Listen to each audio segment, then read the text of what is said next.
Good morning, everyone. Good morning, Miss Raboyo. Okay, please stand up. Prayer leader, can you please lead the prayer? Who's the prayer leader? Ako. Okay. Miss Heraldez, please lead the prayer. In the name of the Father, and of the Son, and of the Holy Spirit. Amen. Prayer to Saint Cecilia. O gentle Cecilia, sweet voice and melody of the heart of Jesus, we come to you to beg for your assistance. Pray for us, Cecilia. Teach us to sing the glories of God, and also for the glory of God. Give us the voice to sing Yahweh, as we at the hour and martyrdom. Pray for us who are here with a singing heart. Amen. Saint Cecilia, pray for us. Saint John Baptist de la Salle, pray for us. Jesus dwells in our hearts. Amen. In the name of the Father, the Son, and the Holy Spirit. Amen. Okay, before pumalik food, please pick up the pieces of paper under your chair. And please fix yourselves. Okay? Okay na mo? Goods na? Yes. Okay, you may now sit down. Thank Miss you. Secretary, ano nga section? Miss Abigail, can you list the names of those absent and even those who are not around sa akong klase today, okay? May hatag na lang ko before the class ends, okay? Now,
Paraan ka lang sa iyong mga mata.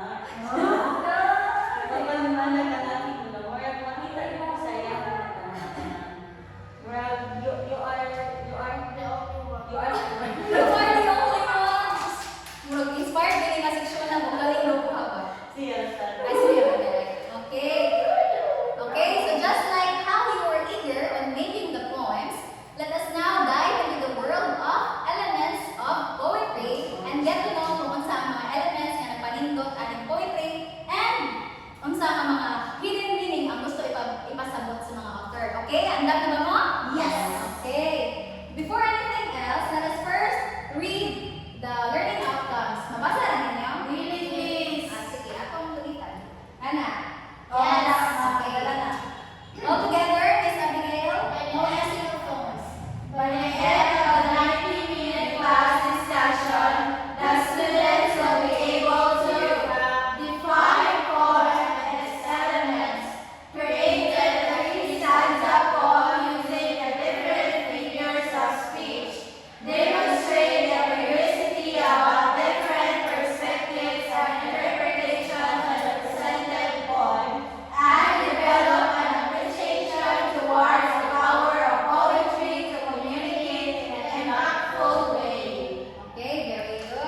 Then lastly, gamit ko siyang hyperbole. Watching him toil the land, which makes me bleed in pain. So, unsa man na ako kasabukan na, di ba, exaggerate niya ang pain sa usa ka sa dog. Okay, syempre, kung mag-antos ka, mag-upirate ka. I mean, ka na, masama na ka. It depends pa sa situation. Di ba? Oo. Masakit na tayo mo, nasakit na tayo mo. Oo, hindi ko niya. Sakit-sakit, di ba? Tama.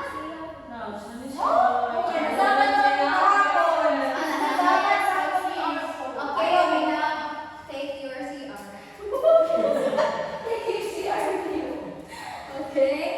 So now, for our performance task, you will be divided into 2 groups, and each group will have to present a role play applying the figures of speech. The presentation should showcase how these are being used in everyday real-life situations and how it affects one experience and emotions. Okay, so with the same groupings, group 2 and group 1, what tayong mga partner ha? Okay, with the same groupings, okay, you will have 10 minutes to prepare, okay? Okay.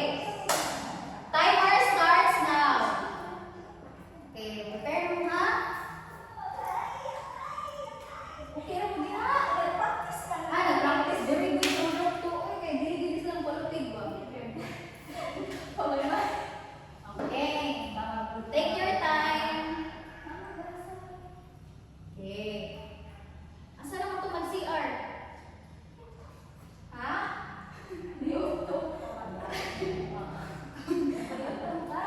Okay. Okay. Ikaw, ready na mo? Nag-prepare ka?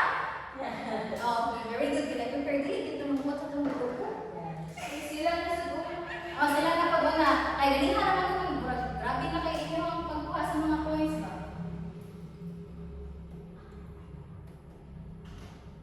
Okay? Prepare mo? Oh. Okay, nasa itong lihola. Okay, since you all are ready na ba mo sa inyong presentation? Wow! I love it! Ready, Miss Robles! Okay, so group 1, start! Start the presentation.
Miss Cabiles is also done.